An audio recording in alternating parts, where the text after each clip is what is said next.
Twisted aliens and demented cultists battle across the devastating science fiction world of Dark Age. Muster your forces and learn to survive at beastsofwar.com. Anime cyberpunk style meets skirmish combat in Infinity. Experience 8 high-tech factions and fight to control the human sphere at the Infinity Hub on beastsofwar.com. Hello everybody and welcome to What's in the Box. Today I'm joined by Darren and Roberto from Warcradle Studios, and we're having a bit of a chat about something that's not hit the shelves just yet. We have been lucky enough to lay our hands on a pre-release copy of Ultimate Power, the new Posse box, yeah? Absolute Power, sir. Yes. Oh, sorry, what was it I said? Ultimate Power. Oh, apologies. Absolute Power. Power. Apologies. Thank you for the correction. See, here's my problem. There is no slip sleeve for this just yet. It's so new, it doesn't have it yet for us. That's how new it is, mate. Yeah, well done. Well, I'm going to crack the box open. Everybody's resin? So in that set, yeah. Okay. Well, I will open a baggie, you will open a baggie, and we will start showing off some of the lovely, lovely miniatures. So these are really well packed. The guys in manufacturing do a great job with this. So it's like opening a Christmas present that your mum's wrapped. This is one of the reasons I love working here, is because every day new boxes turn up, and it's just like, ooh, what do I get today? It's always Christmas every day. Yeah. Okay, so whom do we have first here? Who is this? So what you got there? That's John Hunter Bennett. Uh-huh. And who is this gentleman?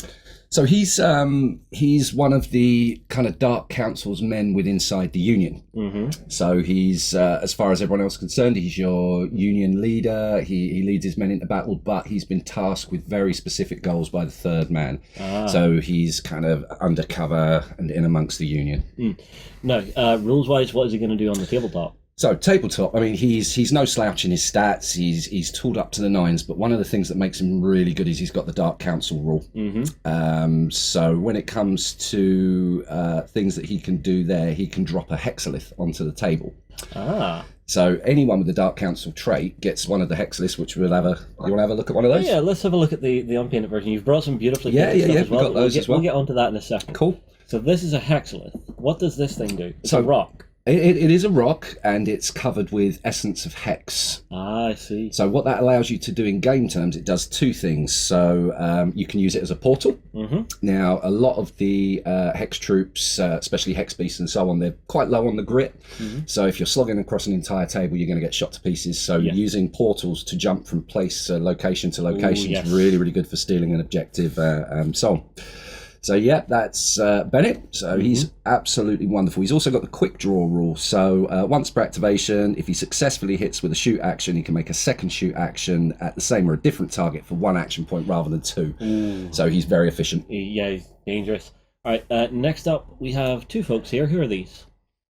Now those, we've got Maria Torres Villa. Mm-hmm. This is this lady here? Yeah, that's that lady here. Now she's the wife of Pancho Villa. Ah. So there's connections between the Absolute Power Posse, Golden Army, and so on. So they're kind of like they're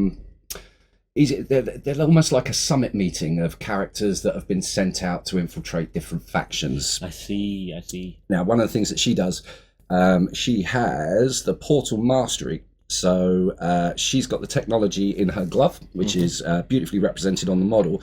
And she can make a portal action for free each activation. I see. So, I mean, normally creating portals is quite costly action point wise, so she can just pop a portal onto the table without cost. Yeah, and on our sprues here, we have all the extra little components and stuff to actually finish building the models. So we have rifles, canes, hands, extra heads. Very lovely. Now, you have some of the other ones here. Yeah. Well, let's not forget about the other guy on the sprue yes, there. apologies. See, that's this one. I'm going to have to say I think is one of the most amazing sculpts we've ever done. Mm-hmm. The positioning of the model, obviously, Roberto will talk a bit more about that, but he's gorgeous to paint. Now, Morden is another guy that's infiltrated the Union. So he's the Third Man's kind of second in command. So he's making sure that everything is going according to the plan. And once again, with Morden, he's another Dark Council member. So that's another Hexalith for your force to enable you to get across the table and do all the things you do. Yeah. So I'm sensing movement shenanigans. Oh, plenty of shenanigans. Yep. All right. Moving on to our other characters here. We have one of my favorites from the box. This is Kreechur. and he is a hex beast, but beyond the usual. Yeah, he's a hex beast that's kind of a little bit more together than the rest of them. And the reason for that, I mean, hex beasts are quite ravenous. They'll attack whatever comes near them. So he actually acts as a bodyguard for the third man. So you get loads of extra special rules if he remains within a certain distance of the third man. So as if he's in 4 inches, he will automatically accept damage that was aimed at the third man. That's nice. And to back that up, he also has the tough rule. So when he gets shot, the chances are it's just going to bounce off. So he is an absolute must when you're fielding the third man. Yeah. And then we have the third man himself here. Yes, this is him. That is the third man indeed. And there's very flash robe. Yeah, he's very ornate as befits his rank, but there's not much in the game that he can't do. So he brings an enormous amount of fortune to the posse when the posse has enough fortune as it is. So he brings tons of fortune to the table, and he's got so many different ways of frying people. So he can create portals, he's got hex bolts, he is an explosion on a base. He's fantastic. Lovely. And then our last character on the sprue here. Now, another one of my favourites, that's Megan Wild. So, although she's not a member of the Dark Council, she is kind of like a protege of the third man. So he's teaching her all the secrets of the Dark Council so that one day she can step up. But she's no slouch on the table. And then we have all the extra components. So some for Kreechur there. I think there's one for Megan there, and a couple of spare hands here to go on other characters. Right. They look to be a very, very fierce force. You guys have brought in some beautifully painted miniatures. So let's start with the third man. And Roberto, I'm going to be going to you from here on for a little bit. Because something we discussed in our Weekender segment a while back was actually getting a miniature to look like it should, to actually have its presence from any angle you look at. And Darren, you painted these as well, and you've done a fantastic job. Thank you. I appreciate that immensely. Yes, They are speed paints, I'll let you know that now. Your speed paints are better than my full paints. I'm going to say that now. But so the third man, it's a very sinister look to him. And was this something that came across in the concept art, Roberto? Was this something you were aiming for to begin with? Yeah, absolutely. I mean, this is actually a sort of like a reinterpretation of what we had before, but giving a little bit more mystery, more life, more power. I mean, that's one of the things. He's the boss of all these agents, these infiltrators, so to speak. So. There is a lot of visual metaphor going around across the whole team, because essentially these are not these straight on the street kind of fighters that are showing. They're supposed to be doing that in a quite, correct me if I'm wrong, subtle way, but in a very powerful meaning way. They're infiltrating the high ranks. They're not doing the little fights, they're doing the big ones, but without you knowing it. The puppet masters. Yes. Yeah, essentially. So. And it, but at the same time on the tabletop, and that's a beautiful model, Megan Wild. Something else, that one. And I understand why you love this one in particular. It's very, very mysterious looking. Very mysterious, and each one of them, it can probably kill you with their self-confidence. They don't need to fight. They just, you look at them and you just probably you think like, I better stay out of their way. They don't need to show you any guns or any weapons. I mean, that's including Maria Torres, which has her little. She looks a little bit more spiky, but she doesn't look as if she's a frontline fighter. Although the dagger in her hand, is that it like in a mid-twirl pose? It's one of the most amazing things on that sculpt. The fingers on either side of the blade, they've captured the motion of that twirl just before she's about to throw it at you. It's fantastic sculpt. That is a gorgeous little piece of design. The emotion that you get when you look at that model. I mean, obviously, especially after the skills applied from, but I mean that's one of the things we were. No, absolutely. I mean they're beautiful sculpts, and they get that added value when good skilled painters, and even not that skilled, they apply their colored imagination to them. That's one of the things that as you were saying before, we at least when we connect to the process of making these miniatures, because you have to a lot of effort goes into the balance of the detail that you can actually show or detail that you have to show at that scale. Well, it's one thing I always do. Whenever I'm painting stuff myself, I have one rule, and it's a very, very simple rule, which actually does me in good stead. Now, I don't do incredible paint jobs, but I do what I call tabletop ready paint jobs. And the one rule is simple. You prime, you block color. The rule is keep the block color neat, and then give it a wash. because the wash will hide any tiny little sins, so long as they're not too bad. And then you're tabletop ready. And if you want to come back and revisit the miniature, do more painting to it, you can. Yeah, excellent. Now this Union fellow, he just sticks out like a sore thumb in this force. He's probably very punchy compared to the others.